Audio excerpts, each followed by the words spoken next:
Hello everyone, it is me Vegeta T23 and welcome back to my new What If. Today we're talking about what if Vegeta was born as a Super Saiyan 4. Before I start, I'd like to mention that I created a Discord server for you to join.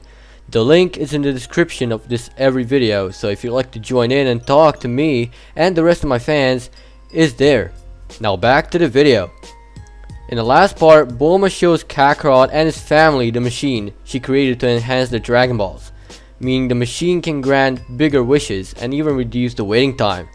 Bardock and Gine are missing something and ask Bulma to give them a wish to do something.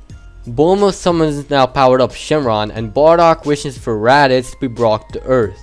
He is brought but is in a horrible condition, barely clinging to life. Vegeta goes to ask for help and meets Yajirobe, who gives him a senzu bean. Vegeta returns and feeds Raditz the senzu and he wakes up. After a nice meal, he's given a choice to stay with his family or go to planet Mars to do some Saiyan stuff. Raditz wants to get back into shape and decides to go to Mars first to get himself back in shape, and then he'll return back to Earth. After that, 3 months later, the Dragon Balls are reusable again. Bulma goes to check in on them, but they're missing. She takes off to the direction of the Dragon Balls and encounters Tambourine, who is easily defeated.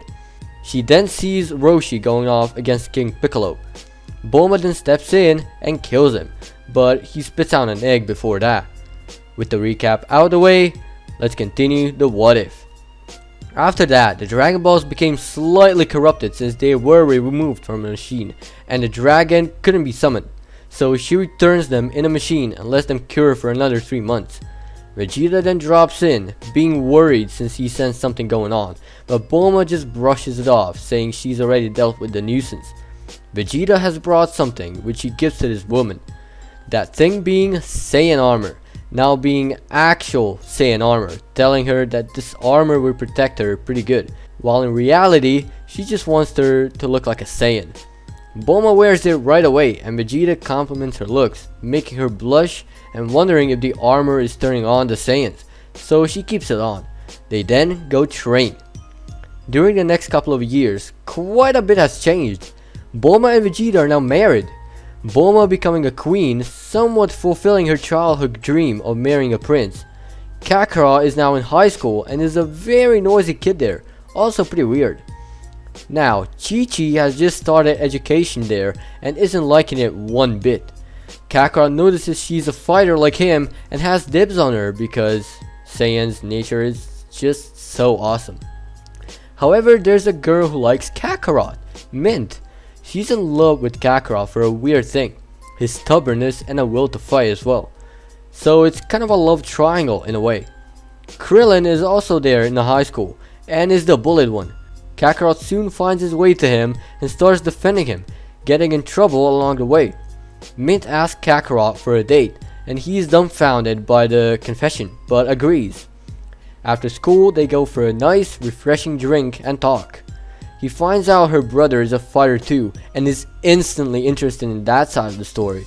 He starts taking a liking in her too, having an inner monologue discussing where to go for her or Chi-Chi, and decides to play along with Mint to see how that will unfold.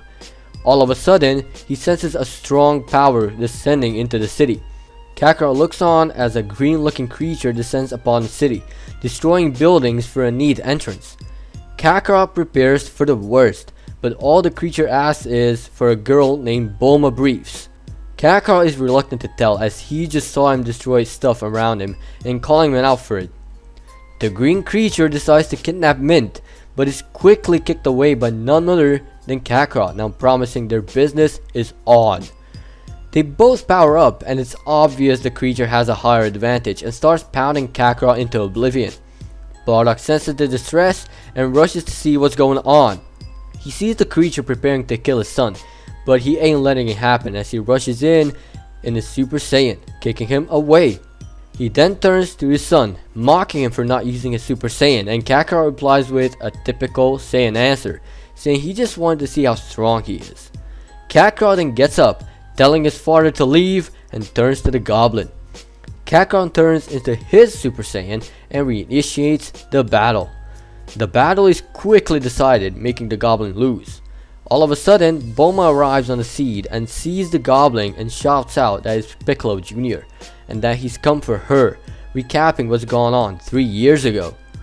Bulma tells Kakarot to handle it as she's hopeless here, as she's just a mere human and doesn't want to risk her chances.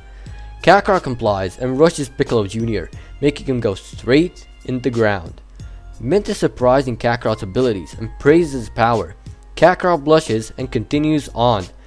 He walks up to Piccolo and tells him it would be a waste to kill such a strong opponent, and that's the first time he made him feel so alive as a Saiyan, saying he made him whole again.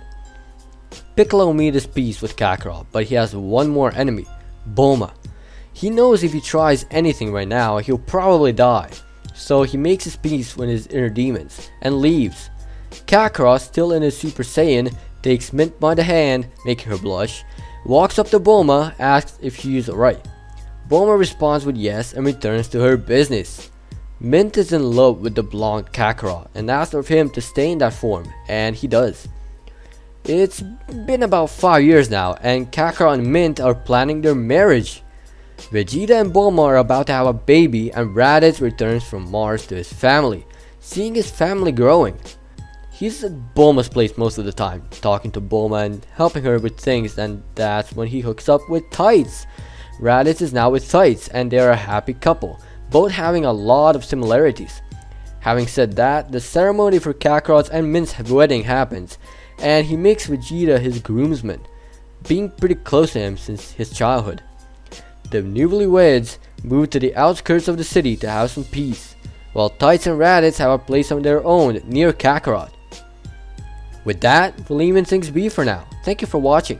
If you think I suck at playing games, then click dislike. But if you liked the video, hit that like button. If you'd like me to cover your idea in the near future, comment down below.